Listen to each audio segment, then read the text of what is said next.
Right, how we doing? Welcome back, and welcome to all the new subscribers. Now, this channel's about the stuff that I get up to, and I try and film as much of it as I can. But the main thing is, it's to build, a bit of a community almost, and get people to interact and chat with each other down in the old squid pit below. So, that way we can gain and share all the experience and knowledge that people have. Because people don't do that now. They don't interact anymore. Their heads are buried in their phones constantly. So I just want to encourage people to chat and talk, as I said, and just share what they know. Now, if you're one of these sorts that doesn't like interaction and conversation on videos, you just want to watch somebody work, go and find another channel. There's plenty out there, but this isn't the one for you. I've met your sort in real life, and believe me, you're as dull as duck shit. Right then, muckers. So, this week's Cockwomble Corner. It's empty. Yeah? Seems as though they've finally got the idea and have gone elsewhere. The other thing is, I think they've also caught on to the fact that when you get blocked and deleted, even though they can read their own comments, nobody else can. They'd probably wait till their mum or their carer went through and looked on her computer, like they do when they watch midget porn. And they'd seen that, nobody else can see the comments, just them. I have got to delete my browser history. Now, last week I asked you a very simple question. Did you want to see the JCB put to work? Or did you want us to reveal the hedgerow find? Very simple question. Two options, one or the other. You can't be both. For those of you that put both, get a pork chop or a piece of steak, take yourselves out in the yard and slap yourselves round the head. Now, for the rest of you that put one or the other down in the old squid pit below or on Facebook and Instagram, the one that came out ahead, not by a great deal, was the hedgerow find. 64%. Now, before all you JCB fans start self-harm, and don't worry, I've got something organised to put the 3C to work later on in the year with something else as well, so that'll be quite good. So just stay tuned for that. Now, coming up in the next few weeks, we'll also be looking at this. Apparently, they're phenomenal. Well, we'll see about that. Also, I'll be getting back on with the old Ford 8100. But in the meantime, we better have a look at this hedgerow find. And at the end of the video, I'm going to be asking you another question, so stay tuned. Right, let's have a look at this. Right, it is a 1977 John Deere 2130. The unusual thing about it is, though, it has got the hydraulic front wheel assist. You don't see too many of them with that on these days. I think most of them either got cut up or exported. But so there you go. It's a John Deere. I mean, I really don't know what we're going to be able to do with this. It's even on steel rear wheels, the old spud wheels. But apparently it was used for topping rideways and that through woodland and whatever, so...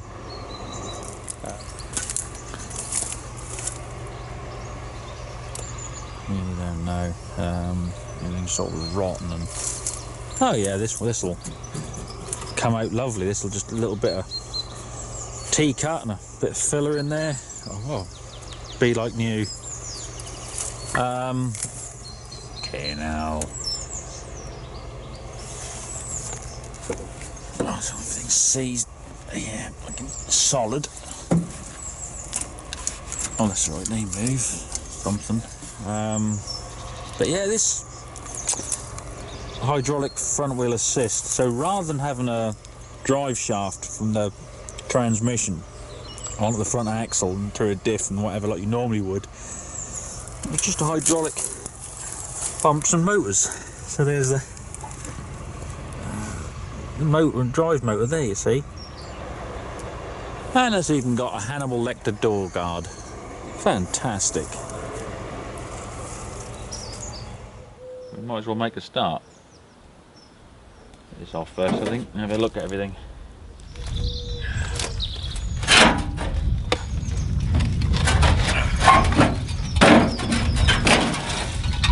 The old silencer delete. Oh no.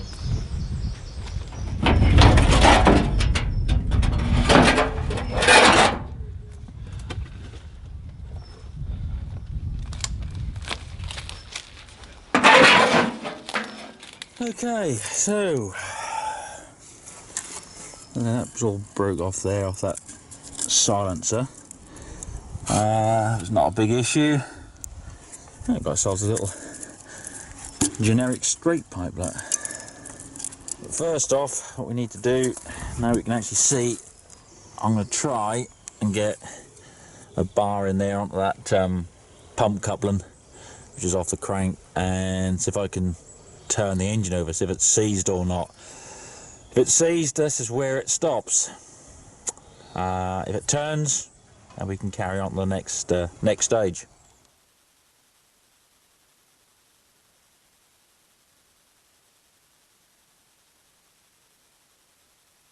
Well, I think the first thing I have to do is get this rocker cover off, and then we can have a look at the top end. And for those of you that'll go, I'll just put a battery on it. Yeah, that's why you're sat at home at your mum's watching a dick like me do it.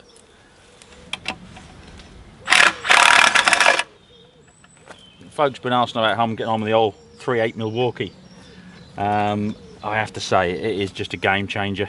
It is so handy, worth every single penny. Real peach.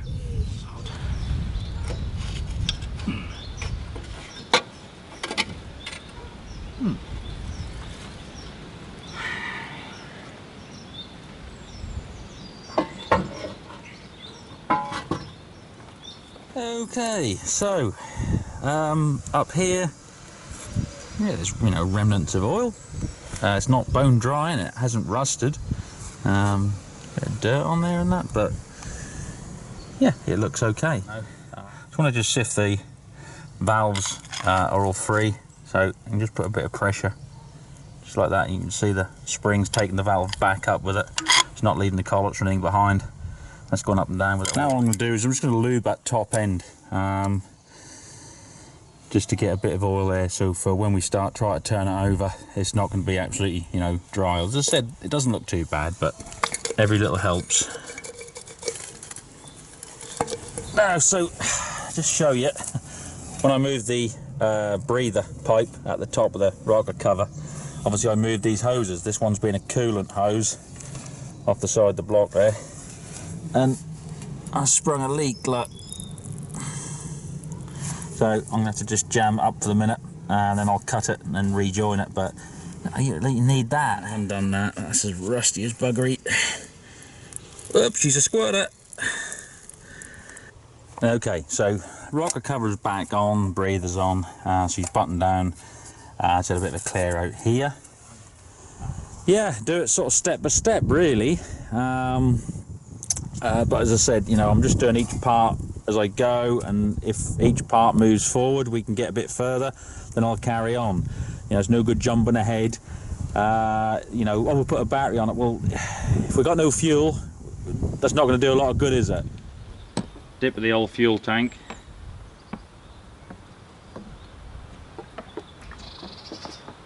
Oh yeah, we've got fuel. There's plenty of fuel in there. Now whether that fuel is getting to the filter, and from the filter to the pump, and the pump to the injectors is another thing, but we have fuel, so that's a bit of a start. Right, so you got the line goes here, that goes to the lift pump then on to the fuel filter, which is here. The John Deere's the square one rather than a normal sort of canister or or an element type. So the first thing we can do really is we can see if we're getting fuel out of the tank, so if there's any crap in the bottom of that tank, so we can take this off, just if we've got fuel there.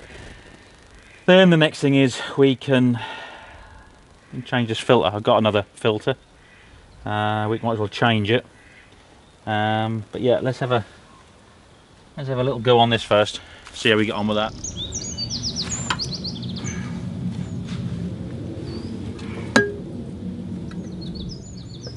Well, there appears to be fuel coming out.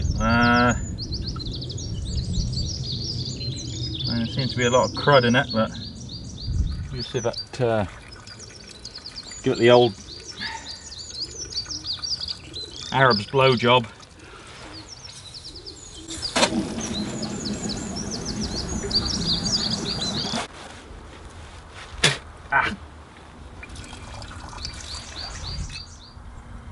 Yeah, that seems okay. I'll just button that back up.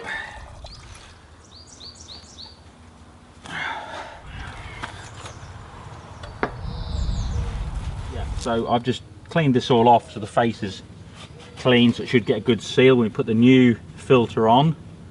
And yeah, we should be good to go to get it sort of primed through and bled. Right, so we've got a new filter here, genuine parts John Deere filter.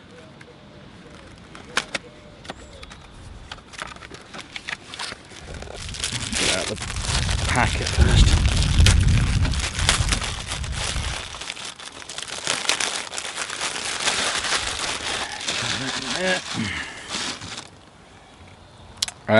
Yeah, so you can see these ones have got a visible area here.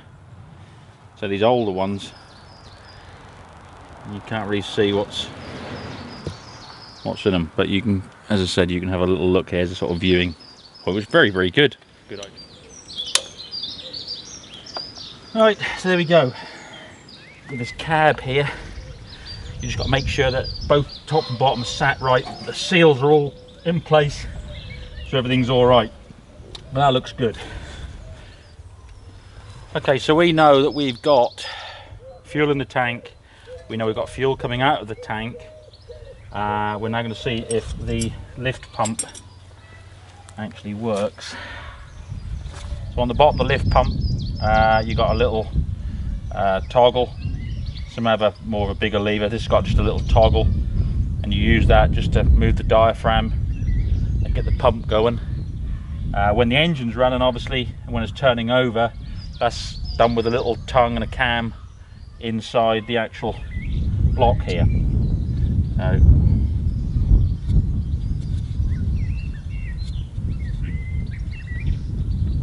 we've already got diesel coming into the bottom of that. There's not a lot of movement on this pump at all.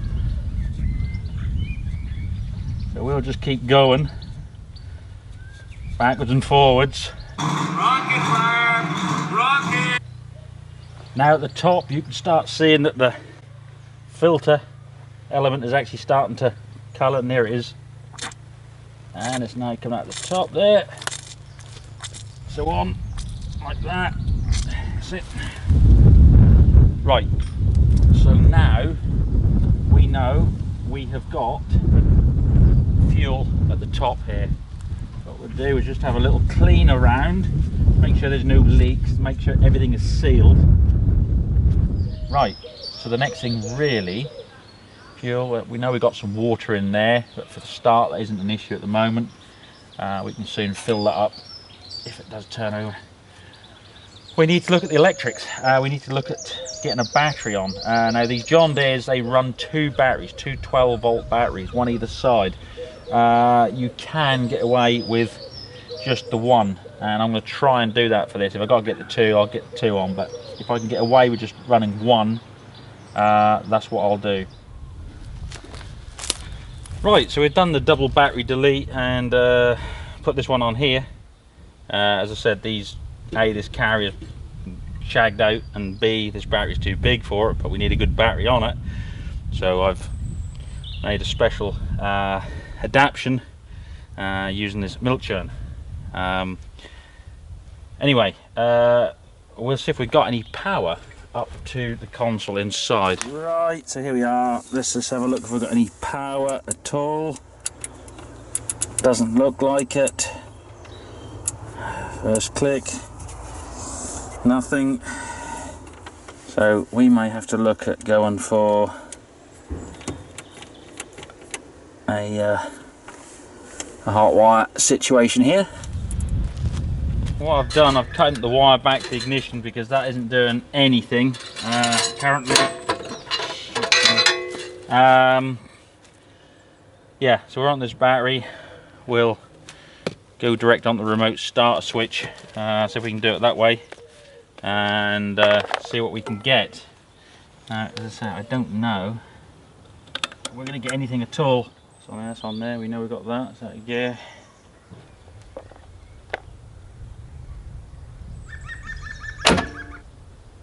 Well, there's something there. if not a lot. Let's have a little. Sometimes it can just be the simplest of things, and it just seemed to me here, I took this terminal back off the positive, cleaned it up, clamped it back down, so hopefully it's got a better fit. It just didn't feel quite right, but we'll have another go now. Put this back on here. Oh, that's a lot better. That's a lot better. Right. Make sure everything's, all the debris out of here now is turned a bit. Right, so the stop is pulled out as such. The actual cable's seized solid. So I've just disconnected the spring and I've done it on the actual lever on the pump. Because again, all I want to do at this point is get it to turn over a few times. I'll start pumping oil, getting oil circulated around the engine so it's not a dry start as such.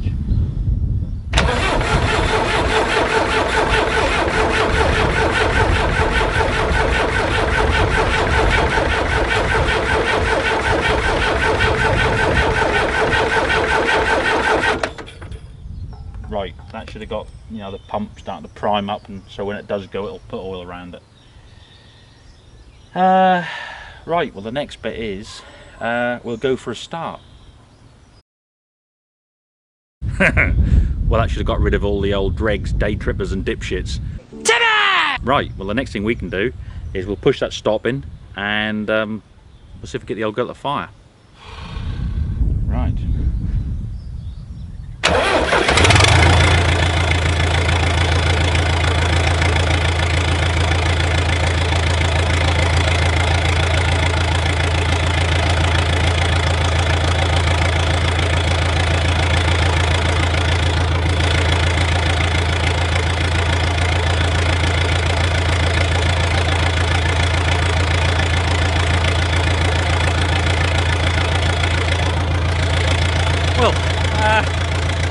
You surprised? Surprised, Eddie? If I woke up tomorrow with my head sewn to the carpet, I wouldn't be more surprised than I am right now. When we were turning over, even with the stop out, you could see there was some smoke coming out of the exhaust. So it was obviously diesel, you know, it got into the cylinder bit the last time it was run or whatever. That is as sweet as a nut, isn't it? That, for a start, for initial start, that's better than that JCB, and that was good. Straight on it.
However, before we all start pulling each other's pants down and joining up for a circle jerk, we've got to get this thing moving.